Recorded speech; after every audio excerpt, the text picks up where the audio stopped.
5 ans de quinquennat Macron ont fait économiser 24 milliards d'euros aux ménages français. Mais à quel ménage exactement ? On y répond dans cet épisode parce que grand écart, c'est voir les différences en un seul graphe pour aider à penser les bonnes solutions.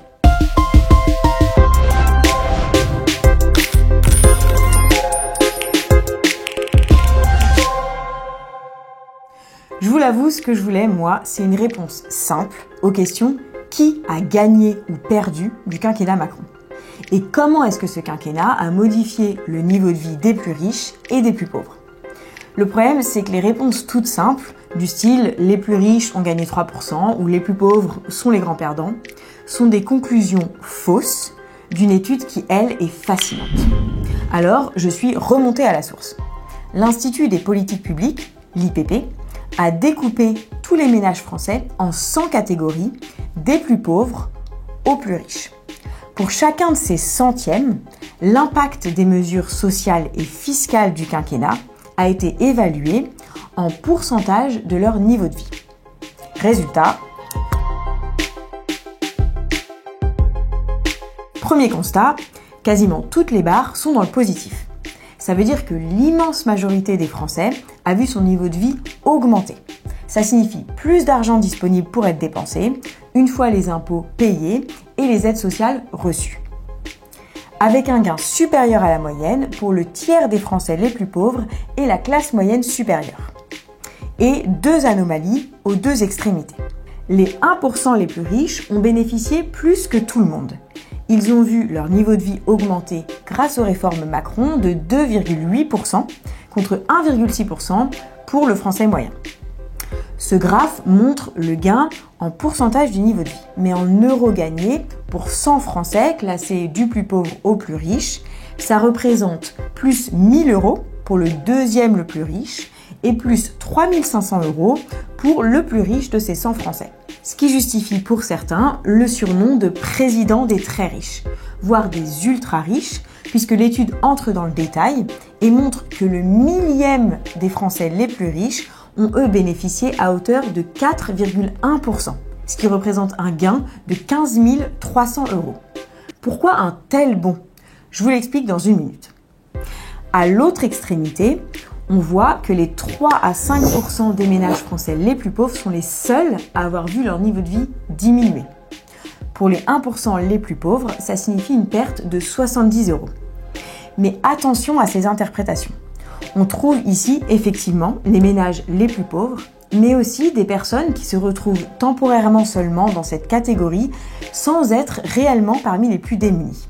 C'est par exemple des personnes qui n'ont pas généré de revenus cette année-là, mais qui ont un patrimoine qui les met hors du besoin. Ou alors des entrepreneurs qui se versent très peu de salaire, mais qui ont une richesse qui s'accumule au sein de l'entreprise qu'ils ont créée.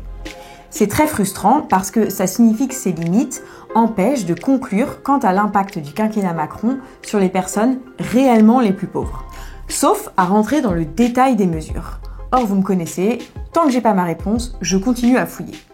Je veux comprendre ce que les réformes Macron racontent de la philosophie de son quinquennat. Pour ça, plutôt que d'essayer de calculer l'impact net de toutes ces réformes, regardons-les séparément.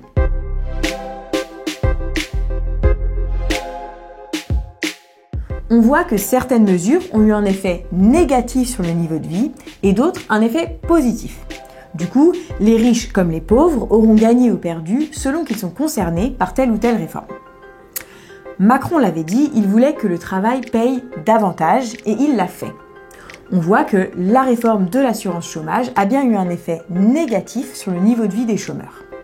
A l'inverse, la prime d'activité a été revalorisée, les heures supplémentaires ont été défiscalisées, ce qui a bien boosté le niveau de vie des ménages en emploi, surtout des plus modestes. Alors que les prestations qui ne dépendent pas du travail, elles, n'ont pas été revalorisées. Il s'agit des allocations familiales, des aides au logement et de la retraite brute. Résultat, en moyenne, les Français en emploi ont davantage bénéficié du quinquennat que les retraités, les chômeurs ou les étudiants. Intéressons-nous aux plus pauvres. On s'aperçoit que c'est principalement l'augmentation des taxes sur le tabac et sur l'énergie qui a lésé leurs revenus. Sarkozy avait augmenté le prix d'un paquet de cigarettes de 23%, Hollande de 12% et Macron de 42%. On peut parier qu'un pauvre sans emploi, qui fume et qui utilise beaucoup sa voiture, aura beaucoup plus perdu qu'un pauvre en emploi, qui ne fume pas et qui se déplace principalement en transport en commun. Pour les plus riches, le bénéfice vient essentiellement de la nouvelle taxation du capital, c'est-à-dire essentiellement les actions d'entreprise. Elles ne sont plus soumises à l'impôt sur la fortune et elles sont taxées par un prélèvement forfaitaire unique. Or, la richesse des 1% les mieux dotés est essentiellement constituée de ce capital, d'où ce fort bond. Mais pourquoi est-ce que ça ne suffit pas alors pour dire que les plus riches sont les grands gagnants du quinquennat Macron ? Parce que vous vous souvenez, ces 3 500 € économisés par les 1% les plus riches, en fait, c'est seulement, disons, l'économie fiscale dont ils ont bénéficié. Ça ne dit rien de l'augmentation de salaire qu'ils ont peut-être reçue par ailleurs ou de la revalorisation de leurs biens. Ce qui est mesuré ici, c'est uniquement la façon dont leurs revenus sont taxés et redistribués sous forme de prestations sociales en 2022 par rapport à 2017. Autrement dit, c'est comment le quinquennat Macron aura modifié de façon pérenne le système de redistribution entre Français.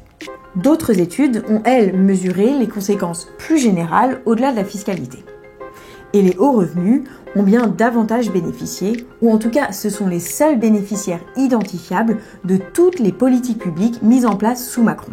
Par exemple, la moindre imposition du capital dont je vous ai parlé a aussi augmenté les dividendes versés aux ménages riches qui possèdent des actions. Alors qu'en parallèle, l'effet de ruissellement annoncé sur l'investissement des entreprises n'est pas détectable par les instituts qui se sont intéressés à la question. Pour certains élus de la majorité, cet effet serait plus général sur le climat d'investissement, même s'il n'est pas mesurable par les méthodes habituelles. Donc presque tous les ménages ont été moins ponctionnés. Autrement dit, il y a eu un véritable cadeau fiscal fait aux Français sous Macron. C'est une rupture par rapport au quinquennat précédent et les riches ont reçu un plus gros cadeau que les autres. Sauf qu'un cadeau fiscal, c'est pas un vrai cadeau. Il se finance en réduisant la redistribution. 24 milliards de cadeaux fiscaux aux ménages, ce sont 24 milliards de pertes pour l'État, qui se payent en augmentant la dette et ou en réduisant les dépenses publiques qui financent les hôpitaux, les écoles, la police. Bref, il vous reste, au vu de toutes ces informations plus complexes qu'un slogan, à vous faire votre propre idée de qui sont les gagnants et perdants du quinquennat Macron. Sur ce sujet hautement complexe et hautement nuancé, je vous conseille de visionner la conférence de presse de l'Institut des politiques publiques. Elle est disponible sur YouTube. Et sur l'impact du quinquennat Macron sur les hauts revenus, sur l'investissement, sur l'économie en général, le mieux, c'est de commencer par la synthèse publiée par France Stratégie fin 2021.